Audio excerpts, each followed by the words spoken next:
它是人类史上规模最大的海战，它是日本海军的最后一搏，它是日本航母的末日之战，它就是莱特湾海战。做视频不易，求观众老爷点个赞，小编跪谢。回望二战时期的海军大国，如今只剩下美国还拥有着规模庞大的海军，其他传统的海上国家如英国、日本早已衰败。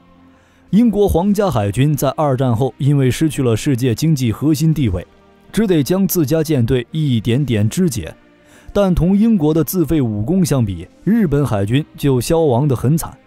20世纪初的日本拥有着堪称世界最强的海军联合舰队，在太平洋战争中还差点将美国太平洋舰队完全消灭，但是历经中途岛大败之后，日本海军雄风不再，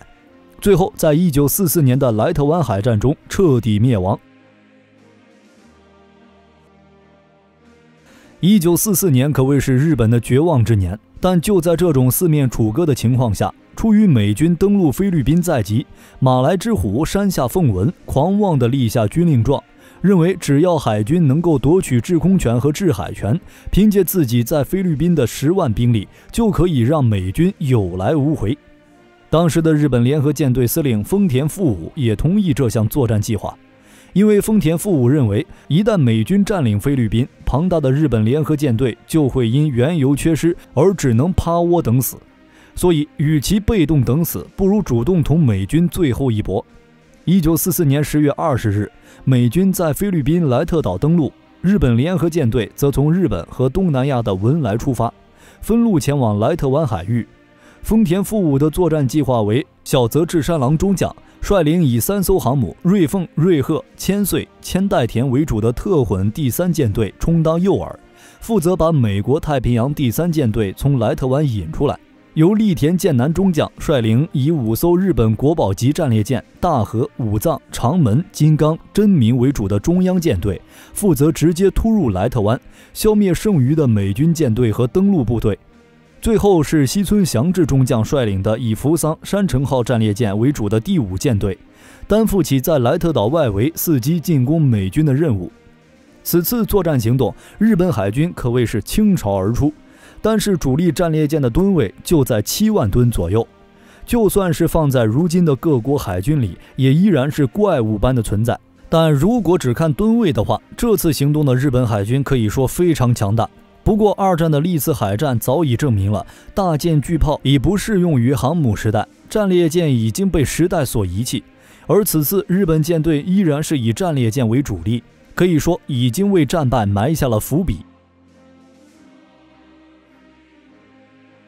10月20日，栗田中央舰队率先进入菲律宾海域，结果出师不利，栗田舰队旗舰爱宕号在2天后被美军潜艇击沉，栗田本人只得转移到大和号上继续指挥。而此时的美国海军也已经知道了日本在莱特湾的作战行动。10月24日下午，美国企业号、富兰克林号等5艘航母、200多架战机在西部沿海对栗田舰队进行了空袭，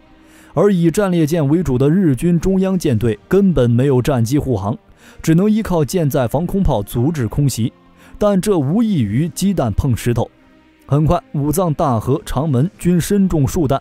而武藏号在失去动力不久后便被美军舰载机击沉，大和号也因进水而危在旦夕。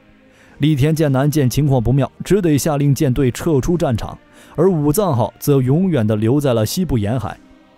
就在栗田舰队被空袭之时，太平洋第3舰队也发现了小泽治三郎的航母编队。拥有10余艘航母的第3舰队司令哈尔西立刻下令追击小泽治三郎的舰队，负责担当诱饵的小泽治三郎成功地完成了任务。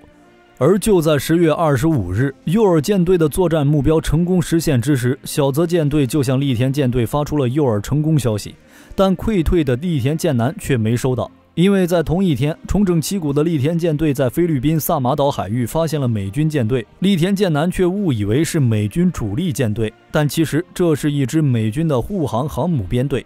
隶属美国第7舰队。而搞错的栗田舰队因为前一天的战败，早已失去了辨别的能力，马上便组成了攻击阵型，开足马力冲向美军舰队。美军护航编队司令金凯德在发现日本舰队后，立刻命令航空母舰后撤，战列舰和驱逐舰前进迎敌。双方随即爆发大规模海战。在双方海上鏖战之时，神风特工队奉命从菲律宾方向飞临交战上空，随后便一头冲向美军舰艇。日军战机第一次大规模自杀式攻击开始了。由于零式战机的自杀式进攻，栗田舰队在损失了3艘重巡洋舰的情况下，终于击沉美国2艘航母。战至25日上午时分，栗田舰队在萨马岛海域有所突破，莱特湾就在眼前，只要再进一步，美军的登陆部队就将面临灭顶之灾。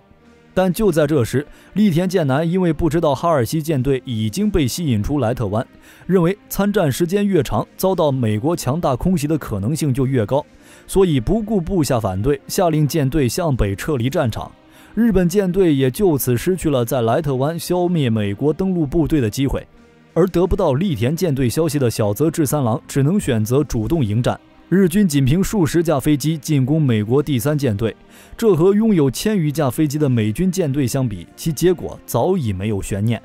在第一波空战结束之后，日军面对绝对优势的美军已经没有任何还手之力。随后在美国舰载机的空袭下，小泽舰队遭到毁灭性打击，瑞鹤、瑞凤、千岁、千代田4艘航母悉数被击沉，日军舰载机部队全灭。日本海军的航母时代也在此刻正式结束，莱特湾海战到此也宣告结束。而至于最小的西村舰队，早在10月25日凌晨便在苏里高海峡因与美军爆发夜战而几乎全灭，西村降至战死，只有小部分舰队得以逃脱。莱特湾海战，日军共计损失4艘航母、16艘巡洋舰、11艘驱逐舰和4艘重型战列舰，200架航母舰载机，而日军幸存的战舰也几乎失去战斗力，只有大和号还有一战之力。日本联合舰队最后的行动本以为能够扭转战局，却几乎全军覆没，而且击沉航母的主力还是神风特工队。这在让东京大本营无语的同时，也有了一个疯狂的想法，原来飞行员还有这种用途，这简直是把没经验的飞行员化腐朽为神奇。在这之后，日军便将神风作为海军接下来最主要的战术。而在二战最后的时光里，零式战机的自杀式俯冲便成为了美国海军士兵心中挥之不去的梦魇，也成为了日本的一大标志。而对于山下奉文来说，莱特湾海战的失败直接让菲律宾的日军成了孤军。美军成功在莱特湾登陆后，山下奉文的10万大军便成为了东南亚雨林中的孤魂野鬼。莱特湾大海战是人类历史上规模最大的海战，也是海战史上最后的一次航母对决。在此次海战中，日本海军联合舰队在菲律宾海域被美国太平洋舰队大败，日军主力舰艇几乎全灭，联合舰队名存实亡。可以这样说，不可一世的日本帝国早在1944年的莱特湾就灭亡了。本期视频就到这里，喜欢的朋友可以点赞、关注加评论，我们下期再见。